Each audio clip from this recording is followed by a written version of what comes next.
Hey everybody, welcome back to the Wolf Pit and another episode of What Are We Eating? Unless you're gluten intolerant or on a low carb diet, you probably have a loaf or two of some kind of bread in your house. If you don't eat the bread fast enough, it gets stale or moldy. Have you ever been craving a sandwich and reach for a slice of bread and find a science project? Or if you try to keep the bread in the fridge or freezer, it either dries out the bread or simply changes the texture.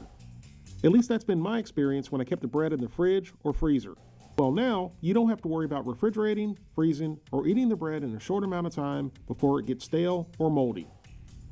As a matter of fact, you can even have a fully cooked loaf of bread in your long-term food storage with B&M's bread in a can. That's right, a whole loaf of fully cooked, ready-to-eat bread in a can. You can get it in original flavor or raisin, which is what I have. New England's finest B&M brown bread with raisins. B&M is the same company that makes Boston's Best baked beans, and you would probably think that B&M stands for a bodily function, but it doesn't. It actually stands for Burnham and Morrill. I'm sure everyone's seen this all too familiar glass jar of baked beans in your grocery store. After all, B&M beans have been around since 1867. Now that's enough about the tropical fruit. Let's get back to the bread. This is a 1-pound loaf of brown raisin bread that is cholesterol-free and 99% fat-free and has a best by date of February 15th, 2019, which, considering the 6 months I've had this already, puts the best by date at a minimum of 2+ years. And that's the best by date, not the expiration date, so I'm sure if this is stored properly in a cool, dry place, it'll last for many years. So before I open up the can, let's go over the ingredients, and there's only 12 ingredients, which all look fine to me. If I missed something bad, let me know in the comments section. Thankfully, for my sake, there's no TVP in here either. Now for the nutrition facts. The serving size is 2 ounces or about a 1/2 inch thick slice of bread, and there's 8 servings in the can.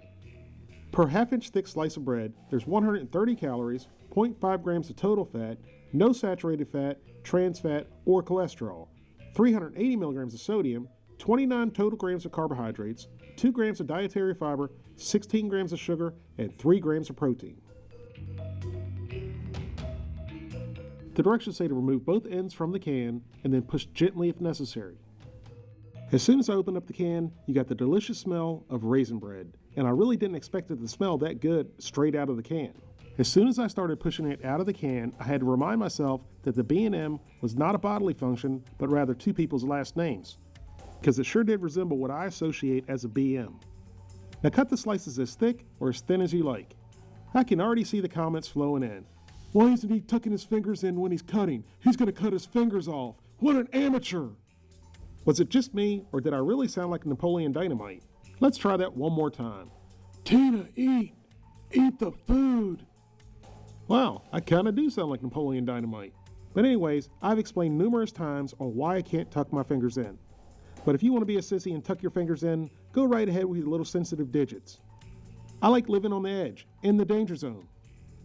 I'm the Iceman of YouTube cooking channels, just like Val Kilmer was the Iceman in Top Gun. We take chances. We live on the edge, in the danger zone. Besides, everyone knows that really good chefs have 9 fingers or less. Now these pieces of bread felt dense, heavy, and a little dry. And when I broke it apart, it still looked dry, but it didn't crumble like a piece of dry bread would. And then I took a bite, and it wasn't actually too bad, but it wasn't great either. Again, it was pretty dense and dry.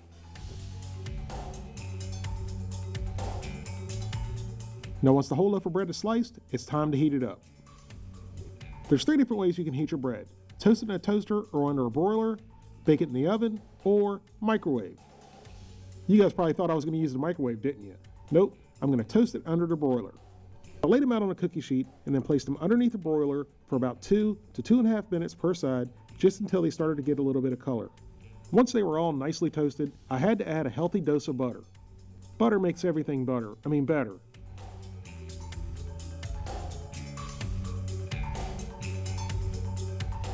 And I'll tell you what, from the smell, if I didn't know any better, I'd say this is homemade bread. It smells really good.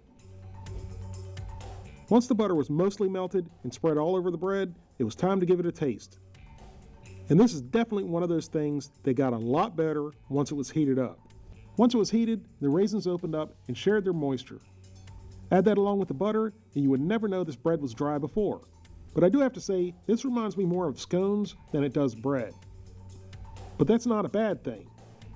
Overall, this bread was very good, much better than I expected. Is it the best bread I've ever had? No. But coming from a can, it was damn good. And the fact that you can keep this bread for a very long time, that's another bonus. So on a scale of 10, I'm going to give it a 6.5.